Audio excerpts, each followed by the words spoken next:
This is the story of Stephanie Rose Whittaker, who was from Newport in Wales. She mysteriously disappeared in the spring of 1990. To this day, no one has seen or heard from her since, and the case is one of the most puzzling to police. Stephanie Rose Whittaker, or Stevie to friends and family, was happily married to her husband Tony Whittaker.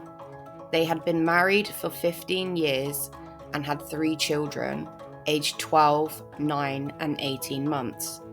She was an educated woman, having graduated from Bristol University with a psychology degree, and seemed to have what most would describe as an ordinary life.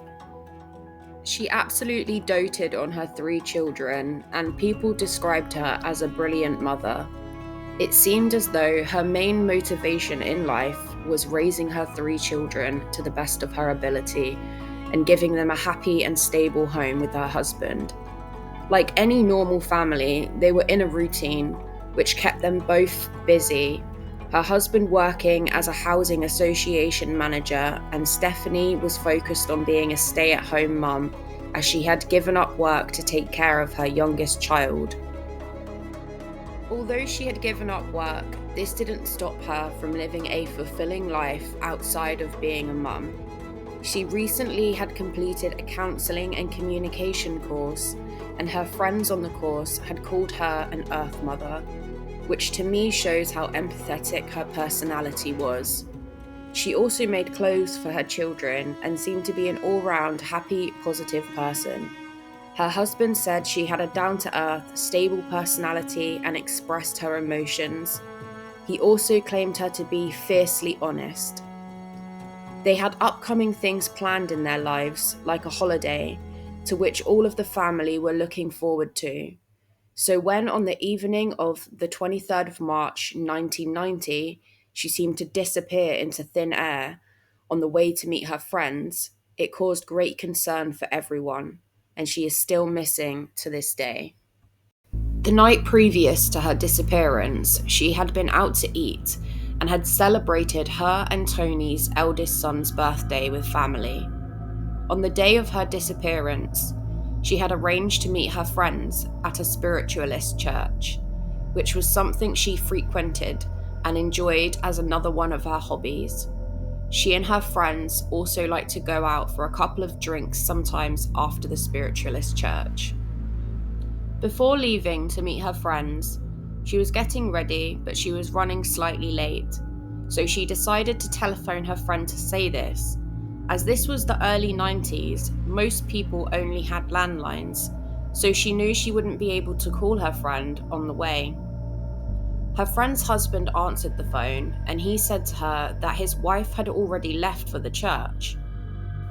At around 8:25 p.m, she called out to her husband, "I'm off now, see you later," and then proceeded on foot towards the spiritualist church in the town centre.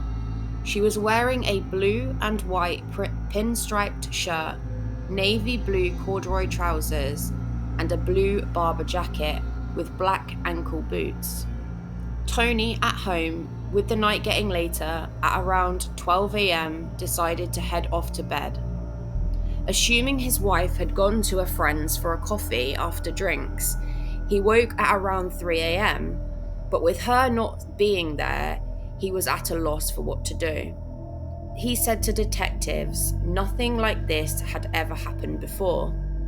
At 5 a.m, he phoned a friend and asked where Stephanie was. The friend had said to Tony she had not turned up at the expected time, and no one had seen her all evening. He then decided to contact the police.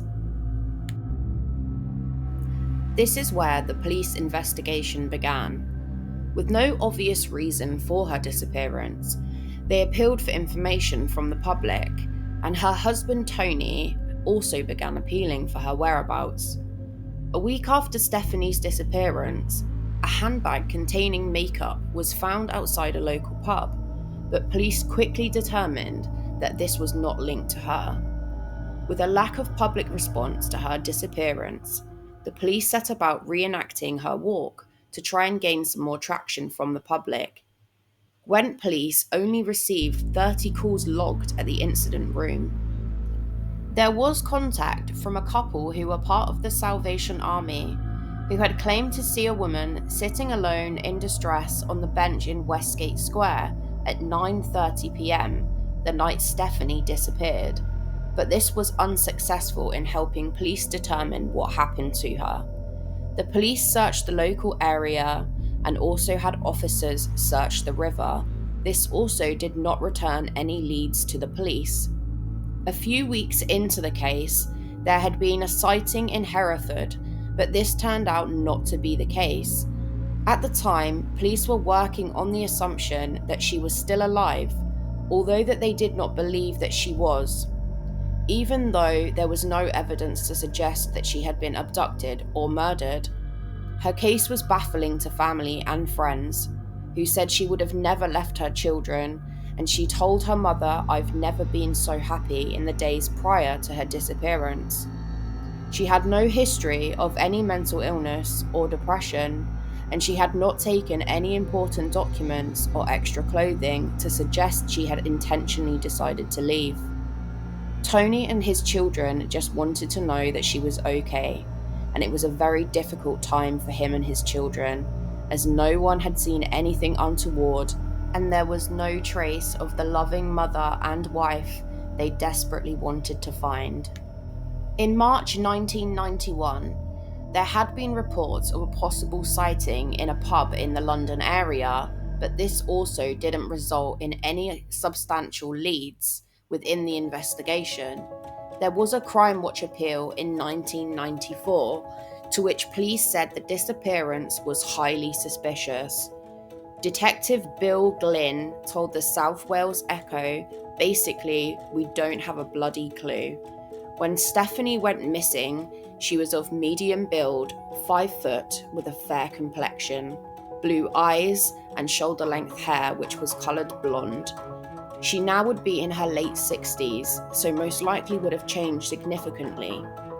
Since 1994, there has not been much information regarding her whereabouts, although Gwent police review the case as procedure.